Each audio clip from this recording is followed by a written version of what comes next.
Ano pong masasabi nyo sa public ngayon na nakikilahok dun sa trillion peso march?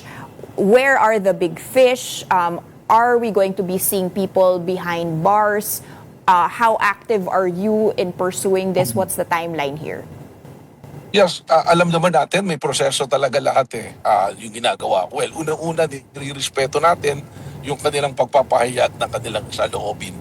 In a democratic country, that is part of the democratic process. But also, we have to remember na lahat naman ng pananagutan kailangan dumaan din sa proseso. Meron tayong justice system. And I think it's working. Meron namang mga kinasuhan na at tuloy-tuloy naman ang pagkakaso. Dito nga sa NBI, meron naman kami task force na araw-araw ay nangangalap ng ebidensya at mga dokumento upang yung mga hinihinalang dapat managot ay tunay na managot. Ang basic nito kasi kung ano yung ebidensya, doon natin dalhin. Kung wala namang kasalanan, ay tulungan din naman natin. Kasi ang hirap din nga ngayon because of the social media, mabalita pa lang, nabanggit lang ang inisip na ng tao, magdanakaw na o may kasalanan na. Let's be fair siguro na imbestigahan talaga natin at hayaan natin ilatag ang mga ebidensya. And on the proper forum, mapag-usapan talaga at papanagutin ang dapat panagot.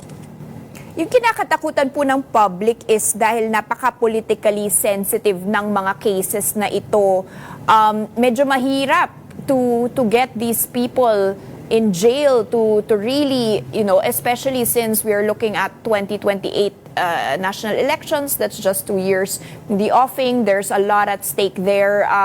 Is this something you're concerned with, or are you very, very resolute that even the people in high levels of office mananagutan po?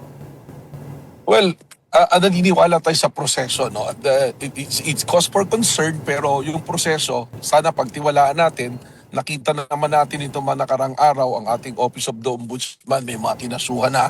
At may proseso naman, may mga recommendation na. There are other agencies are all helping.